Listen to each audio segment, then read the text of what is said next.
HCF तो सब जानते हैं, लेकिन आज आपको बताना है 0 और 5 का एचसीएफ। चलो आज देखते हैं। सबसे पहले हम शुरू करते हैं भाग विधि से निकालना।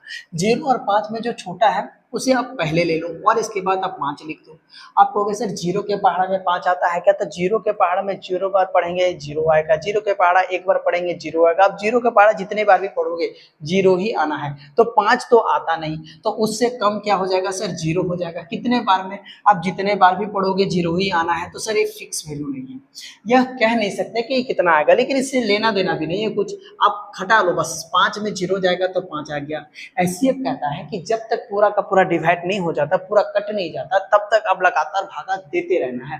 तो अगर मैं 0 को फिर से यहाँ उठाकर पटक दूं और फिर से भागा लगाऊं, तो क्या 5 के पहाड़ा में 0 आता है? कहोगे सर 5 के पहाड़ा में 0 आता है, वो भी 0 बार में। तो अब यहाँ मैं 0 लिख देता हूँ और यहाँ 0, ये पूरा पूरी कट गया। तो अभी जो लास्ट वाला ही बचा ना बाबू, जिससे भागा लग गया, वही मेरा क्या कहलाता है? एचसीएफ। ये क्या कहलाता है? एचसीएफ। ये तो हो गया मेरा भाग विधि। अब हम सीखते हैं अभाज्य गुणनखंड विधि द्वारा। अगर मैं यहाँ 5 लिखूं और 5 1 गुने 5 में लिख सकता हूँ इसका अभाज्य गुणनखंड। अच्छा, 2 0 का कितना हो जाएगा?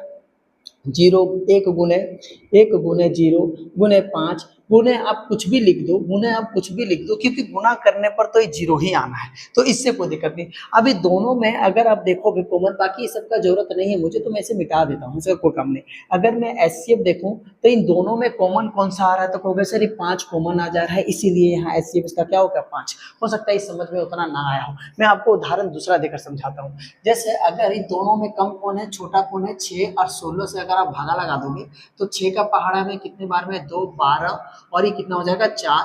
फिर ये 6 उतरेगा यहाँ पर, और ये सिलसिला तब तक चलते रहेगा जब तक पूरी तरह से भागा ना लग जाए। फिर आ जाएगा सर एक बार में 4, फिर 2, फिर ये 4 उतरेगा सर यहाँ पर, और कितने बार में? 2 बार में, 4 कट गया, तो ये जो आ गया ही 2, इसी को हम क्या बोलेंगे? एचसीएफ। अगर मैं अभाज्य गुणनखंड विधि द्वारा कहूँ तो 16 का क्या हो जाएगा? 2 गुने 2 गुने 2 गुने 2।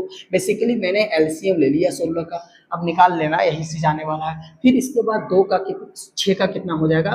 तो कहोगे सर 6 का हो जाएगा 2 गुने 3। अभी दोनों में कॉमन कौन है सर? कॉमन, तो आप कहोगे सर कॉमन ही 2 है, तो इसीलिए इसका एचसीएफ कितना आ जाएगा? 2। इसका एचसीएफ आ जाएगा 2। समझ में आया कि नहीं आया?